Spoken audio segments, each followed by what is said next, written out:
Hello everyone, I am back and last class में हमने करा था cover accounting principles. I hope accounting principle सबको समझ आ गए। सबसे बेस्ट वे है उसको एक बार रीड करो, दो बार रीड करो अपनी बुक्स में से, मेरी वीडियो सुनो बार बार, और जो मैंने ट्रिक बताई थी उसी वर्ड्स में से निकालने की कोशिश करो, then it will be very very clear. सबसे बड़ी बात, अपने वर्डिंग्स में लिख के आया करो आंसर्स। क्रैम करने की कोशिश करोगे तो कुछ नहीं कर पाओगे। Now let's, I have taken some NCERT question for this. ये बैक एक्सरसाइजेस के क्वेश्चन है, so let's start. Complete the worksheet, NCERT questions का पार्ट है। Okay, if a firm believes that some of its borrowers may default, it should act on this by making sure that all possible losses are documented in the books. This is an example of कौन से concept का ये example है? जल्दी से बताओ, कर चुके हैं हम ये। This is an example of conservatism concept. ठीक है, clear? The fact that a business is separate and distinguishable from its owner, कौन सा कंसेप्ट है? ये तो बहुत इजी है, business entity concept. Everything a company owns, it also owns out to someone. Company own कर रहा है, हर एस्पेक्ट की ड्यूअल साइड होती है, डेबिट और क्रेडिट, याद रखो ये ओन करता है सबके लिए।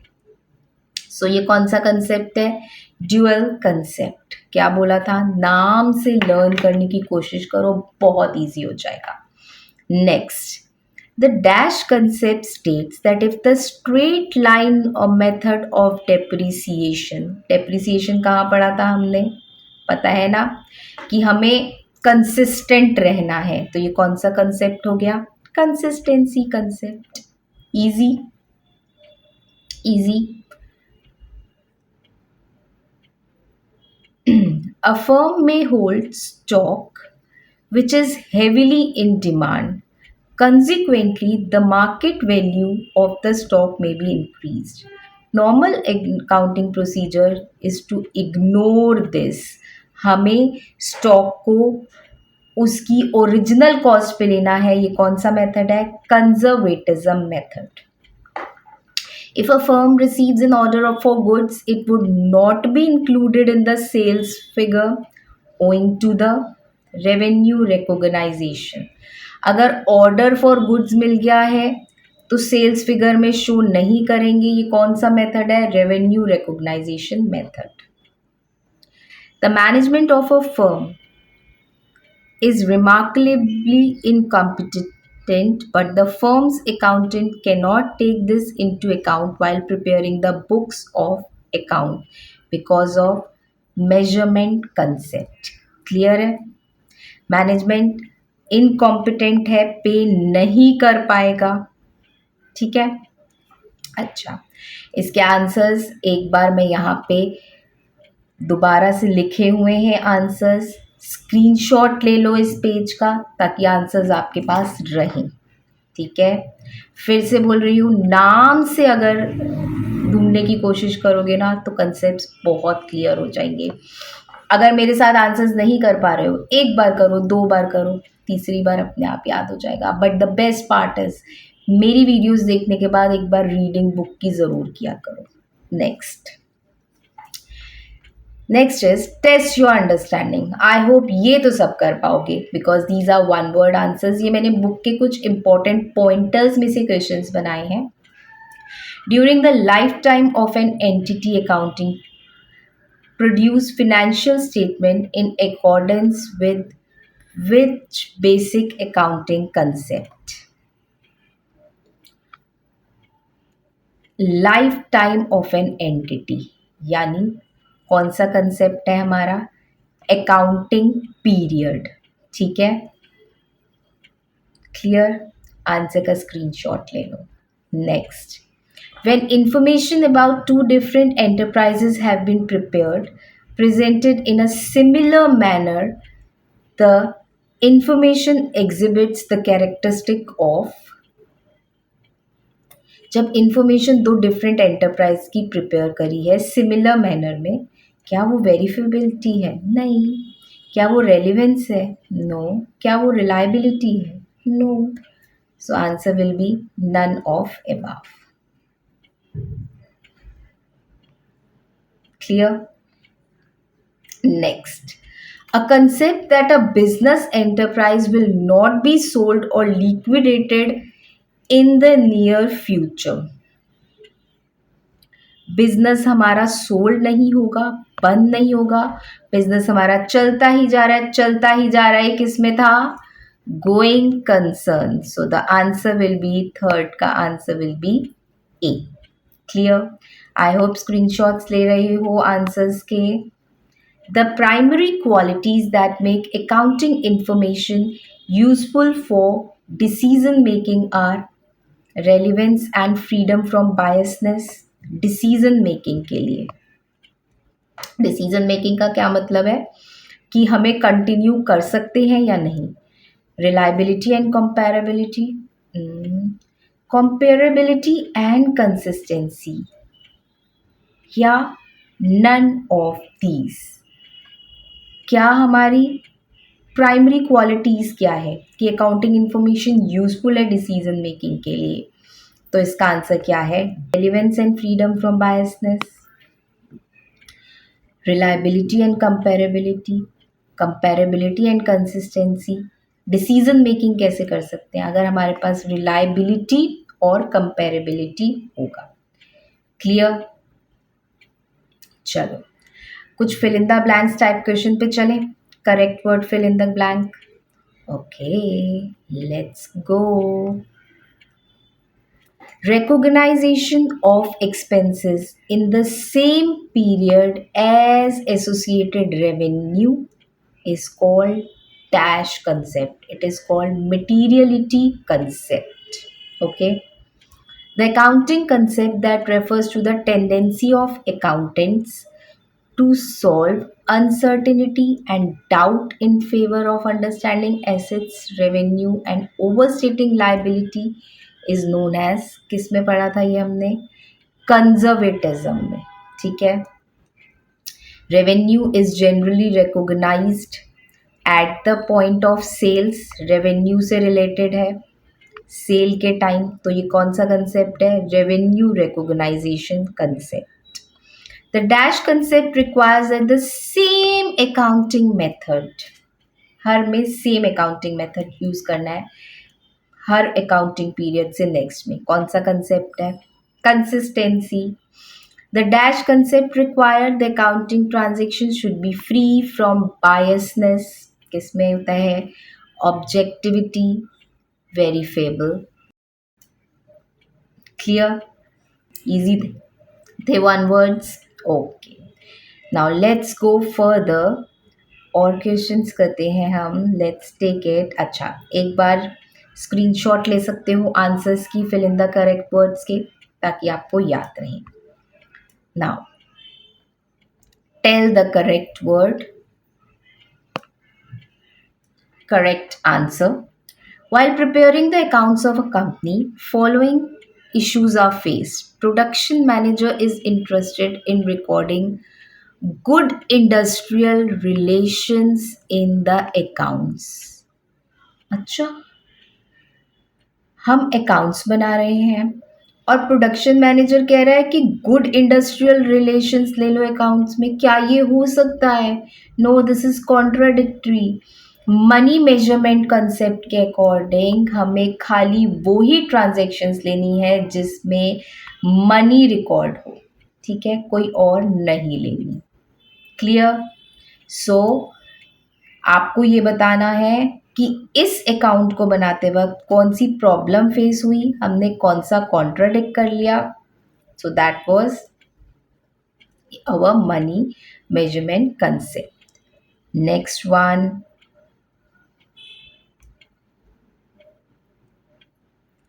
Long term success of the company is doubtful due to market competition. Long term success नहीं हो सकता, गलत है ये, क्योंकि हम तो ये मानते हैं बिजनेस हमारा चलता ही जा रहा है, so it will be going concern concept. Next, although sales have not yet taken place, few reliable customers of the company have placed large order from which huge profit is expected. Now, this is revenue realization concept. Okay. Next, one of the shareholder of the company has invested his savings in shares of another company.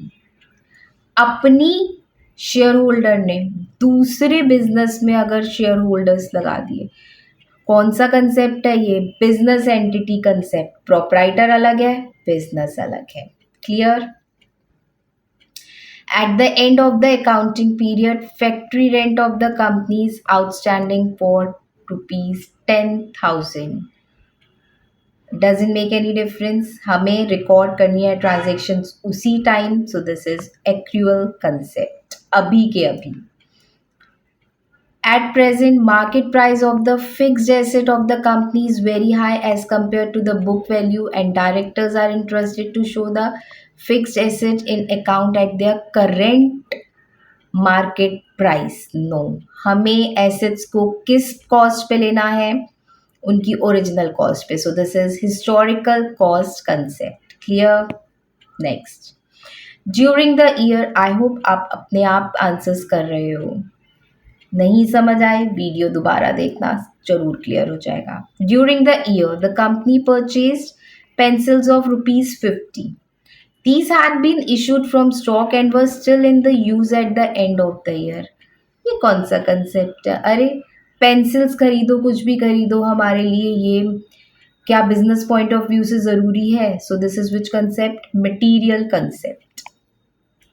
Next, directors are interested to adopt written down value method and charging depreciation in place of straight line method in the current accounting period to show higher profit. तो ये क्या है? Consistency assumptions या concept.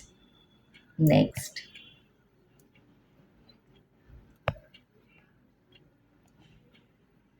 debtor who owes an amount to the company is likely to be declared insolvent. Debtor जो हमारा amount नहीं पे कर पाएगा। सो this is conservatism convention concept. Clear? Okay, I hope जितने क्वेश्चंस अभी तक हमने करे क्लियर हैं। कहीं भी डाउट है, can DM me any time, you can also write in the comment section. Now come to one word answers. State the accounting concept convention involve in each of the following. इससे पहले जो किया था वो थोड़े contradictory वाले थे, basic purpose था ताकि आपकी रिवीजन हो जाए। इसमें सिंपल डेफिनेशन टाइप्स हैं, या कह लो थोड़ा सा बीच में से कुछ भी लिख दिया और आपको सही कंसेप्ट या कन्वेंशन पहचानना है। द कैलिबर और quality of the management team is not disclosed in the balance sheet. कौन से कंसेप्ट के अकॉर्डिंग हम खाली मनी को ही लेते हैं ना, तो ये क्या हो गया? क्वालिटी या कैलिबर को तो हम लेंगे ही नहीं। तो ये कौन सा कंसेप्ट हो गया हमारा? Money measurement concept. Clear? Next,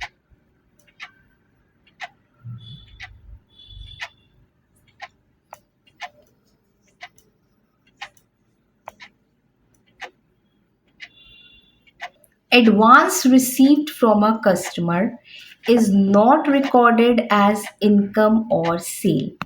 advance receive हुआ है, ना वो इनकम है ना वो सेल है, तो ये कौन सा कंसेप्ट है? Revenue recognisation concept. रेवेन्यू और एक्सपेंसेस को हमें उसी टाइम लिखना पड़ता है। Revenue recognisation concept. Next, assets are recorded in books at the cost incurred acquisition of such assets. assets को उसी टाइम उनकी ओरिजिनल कॉस्ट पे लिखते हैं, सो this is cost concept. Next, You can see the answer. And now we are coming to the next. Revenue must be recognized when it is realized, and expenses are recognized when it is incurred. Revenue को उसी time लिखना है और expenses को भी उसी time लिखना है. तो ये कौन सा है कंसेप्ट हमारा? Accrual concept. अभी के अभी सारे ट्रांजेक्शन्स को अभी के अभी रिकॉर्ड करो. A business for which financial statements are prepared is separate and distinct from the owner of the entity. कौन सा कंसेप्ट है? बिजनेस अलग है, प्रोप्राइटर अलग है. So this is business entity concept.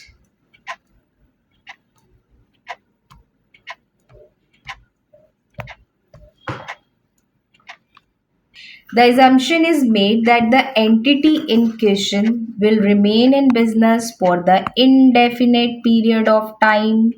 Business start किया है हमने, इनडेफिनेट बिजनेस हमारा चलता ही जाएगा. तो ये कौन सा कंसेप्ट है? जल्दी से बताओ. Going concern concept. Clear? Capital contributed by the proprietor is credited to his capital account. Proprietor अलग है, बिजनेस अलग है. प्रोप्राइटर की कैपिटल हमारे लिए क्रेडिट है. So this is business entity concept. Financial statements of the firm are prepared every year on 31st March. So this is हमने accounting periods में डिवाइड किया हुआ है अपने फिनेंशियल ट्रांजेक्शन्स को. सारी की सारी कौन सा कंसेप्ट है? Accounting period concept. Clear? I hope इस क्वेश्चन तक आते आते सब कुछ क्लियर हो गया होगा. Goods sold on credit to Ramesh. Ramesh is debited. Anil sales account is credited. हर ट्रांजेक्शन का डेबिट होता है और क्रेडिट होता है. So dual concept, dual aspect concept. Sale has been made in the year ended 31st March, but the amount has not been realized. Revenue should recognized as earned in the year ended 31st March. तो ये कौन सा वो होता है हमारा concept? Revenue realisation concept, recognisation concept. Sale is recognized on the base of cash memo और invoice. हर ट्रांजेक्शन्स के पास हमारे पास बिल, इनवॉइस, मेमोज होने चाहिए. कौन सा रूल है? जल्दी से बताओ. जल्दी. इट इज वेरिफेबल या objectivity concept. Next, closing stock is valued at lower of cost और मार्केट वैल्यू. ये किस में किया था हमने? प्रूडेंस में. क्या था? प्रॉफिट के टाइम हमें खुश नहीं होना. हर ट्रांजेक्शन के प्रॉफिट को रिकॉर्ड करो ना करो, लॉस को रिकॉर्ड करो. Clear? Harpreet has entered into agreement whereby he will earn 10 lakhs for the service to be provided in the next year. The income should be recognized as revenue. Revenue word आते ही समझ जाया करो. In the next year after services have been provided. So this is revenue recognizable concept. Clear? Purchase of pen is treated as an expense. क्या pen एक business के लिए जरूरी है? Materiality concept. क्लियर? अब समझ आ गए सारे के सारे कंसेप्ट्स. ओके. एनसीईआरटी के बैक साइड के कुछ इंपॉर्टेंट क्वेश्चंस हैं. आज का होम टास्क है आपका. इन क्वेश्चंस को आप अपने आप करोगे और कोई भी प्रॉब्लम हो you can write in my comment section. Why is it necessary for accountants? Please take the screenshot for this. To assume that business entity will remain a giving concern. सोच के बताना. When should revenue be recognized? Are there any exceptions to the general rule? कौन सा concept है ये देख लेना. Word को पढ़ना और निकालना. This is a home task. What is the basic accounting equation? Asset is equal to कुछ किया था हमने. The realization concept determines when goods send credit to customers to be included in the sales figure for the purpose of computing the profit or loss. Which of the following tends to be used in practice to determine when to include a transaction in the sales figure? When the good have been dispatched, invoiced, delivered या paid for. And you have to give reason for your answer. जल्दी से सोच के बताओ. I will discuss it in my next class, but this is your home task. These questions I have already covered with you, and long answer questions. The accounting concept and accounting standards.